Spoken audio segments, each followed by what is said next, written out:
My dear brothers and sisters, the Hallelujah acclamation kind of brings to fore and summarizes the richness of today's readings. God reveals the mysteries of the kingdom to the humble, to those who are searching for him. In reality, are we really searching for God? No. God is the one actually searching for us. If we go back to the Garden of Eden, to paradise, after the sin of our first parents, it was God who took the initiative to look for them. God always takes the first step. God is the one looking for us. But he wants us to allow us to be found. And by allowing us to be found, he puts in us the desire to know him. And in our interpretation, we think we are searching for him. And when we try to allow ourselves to be found, that desire in us is distracted, is cut short by other desires of the world. We are in the world, and there are many things that are presenting themselves to us for attention. God allowed himself to become only one of the alternatives that we choose from. But he's giving this choosing, this privilege is given to those who are humble. In the first reading, we see the young Solomon in succeeding his father David, who had fought and conquered the towns and cities around him, left a vast kingdom for his son, handed over a vast kingdom to him. And Solomon, when he dreamt, he heard God asking him, telling him, "Ask me anything you wish, and I will give it to you." Solomon did not say, "Make my kingdom larger than my father's." He didn't say, "Give me military might so that I can conquer everybody and every nation." No. He said, "Lord, who can rule over all these people? I witnessed the struggles of my father. I knew how difficult it was for him to take the right decisions. So I pray for one thing and one thing alone. Please give me the gift of wisdom."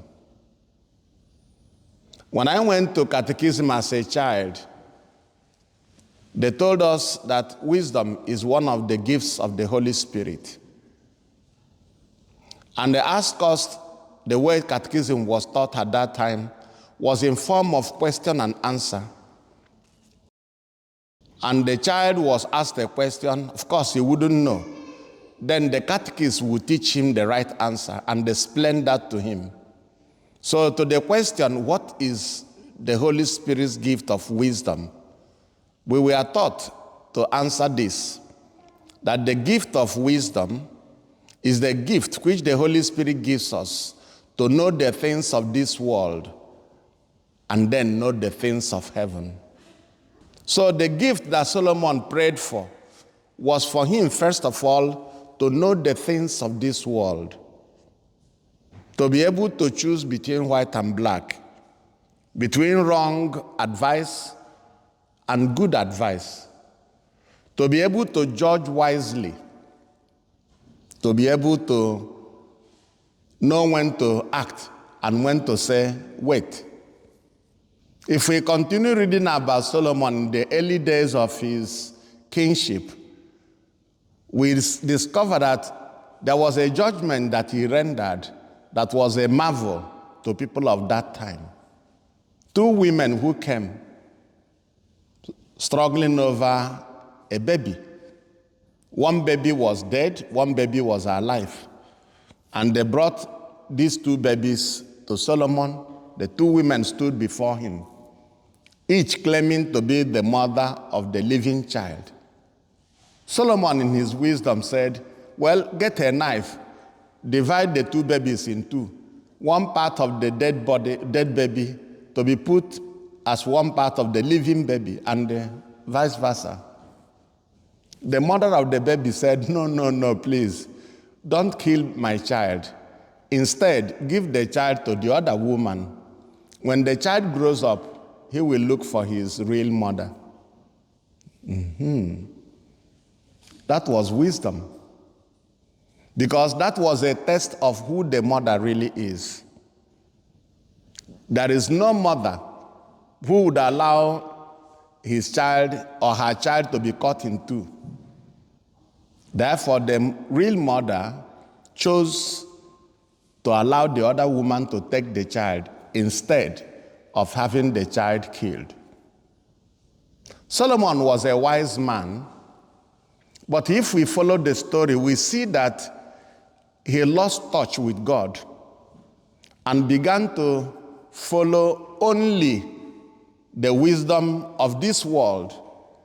The wisdom he got as a gift of the Holy Spirit did not carry him all the way, because at a stage he began to take the wrong decisions, judging only by the wisdom of the world without judging the wisdoms of the things of God, the things of heaven. Therefore, we see his wisdom, worldly wisdom, to make peace with the nations around him by going to marry the daughters from every kingdom. His reason, no king would like to fight with his son-in-law. That was a wise decision. But at the same time, it became a foolish decision.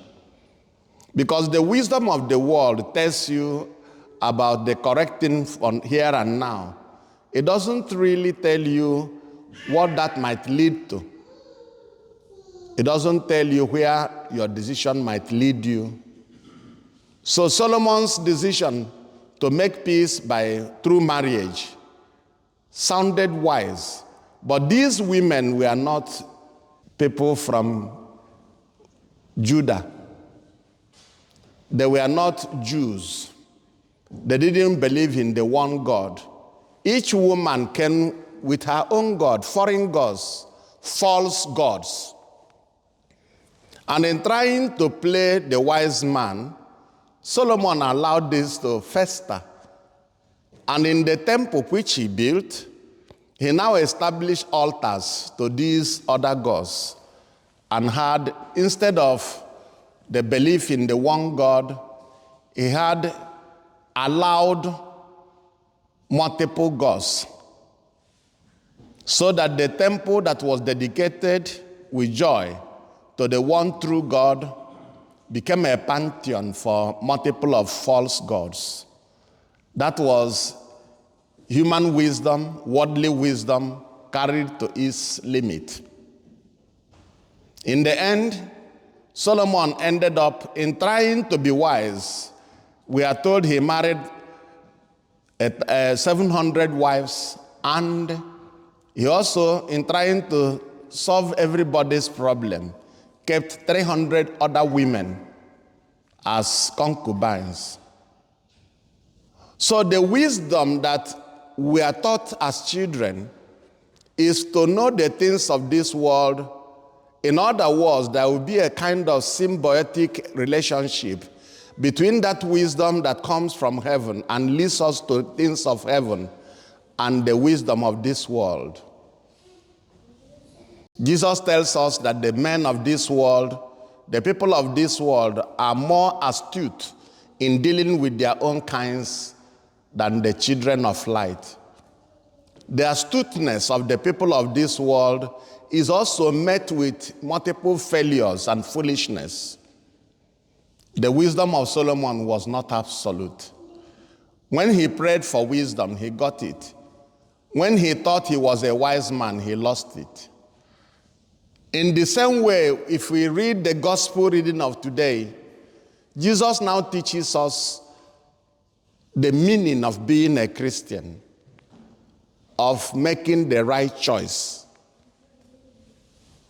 As I said at the beginning, many things present themselves to us as alternatives, as choices to be made. But the Lord always inspires us, directs us, leads us. The kingdom of heaven, says Jesus, is like a treasure hidden in a field. Treasure, but hidden in a field. In the noise of this world, the still small voice of God speaks. In the hazy chase for material things, in the choices that face us to choose between important people, as they say, notable people,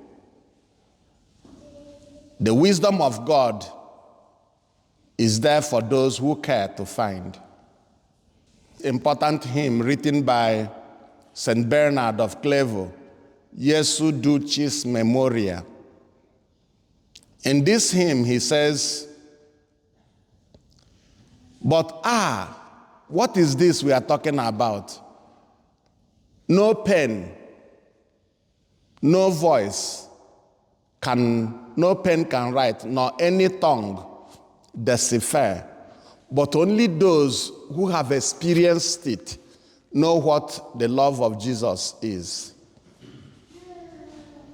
This love of Jesus, the love that is unconditional, the love that frees us from attachment to things that destroy us, the love that points to heaven at all times, the love that is, whose source is from heaven, the love that enlightens us not to limit our quest for wisdom the way Solomon did, but allow the divine intervention to be a daily occurrence in our lives.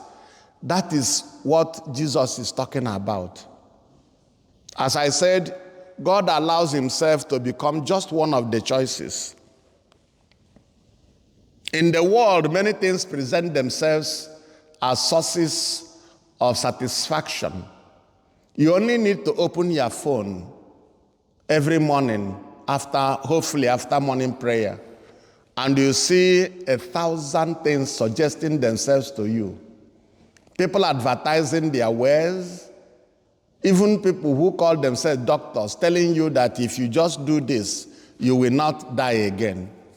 They have solution to all problems. But at the same time, you discover that if that is so, then those who do those things would have been all alive. The wisdom of God is that which St. Paul speaks about in the first letter to the Corinthians, when he says that the Jews are asking for miracles and the Greeks are asking for wisdom. But to those who are on the way to salvation, Jesus is the power of God and the wisdom of God.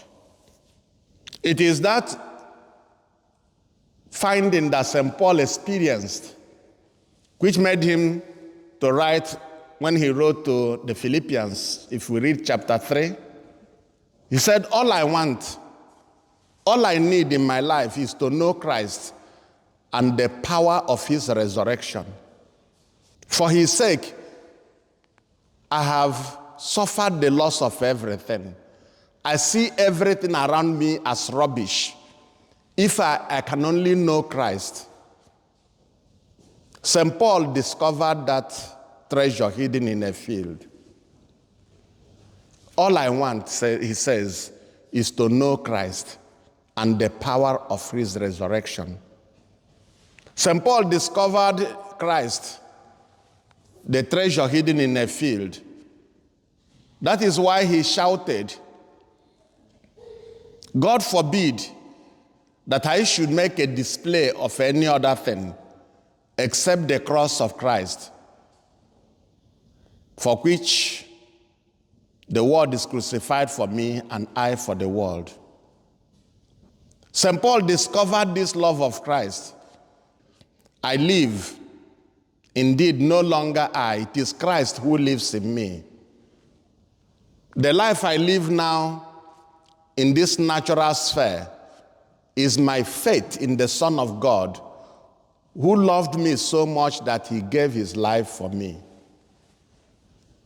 My dear brothers and sisters, what we are talking about is not just the wisdom of Solomon, which began well but ended badly. It is that wisdom that children are taught in the catechism class, that it is the gift of the Holy Spirit, which enables us to know the things of this world, and we don't stop there, but we seek the things of heaven. I pray during this Holy Mass that we may open our hearts to the inflow of the Holy Spirit. St. Paul tells us that the Holy Spirit does not deceive us, that the hope we have does not deceive us, because the love of God has been poured into our hearts. If you read Romans chapter 5, verse 5 and 6, the Holy Spirit has been poured into our hearts. The gift of wisdom has been given to us in abundance. We dare not misuse that wisdom by limiting that wisdom to the astuteness of the people of the world, but the power of Christ. And like St. Paul say, all I want is to know Christ, to love Christ, to die with Christ, so that I may experience the power of his resurrection.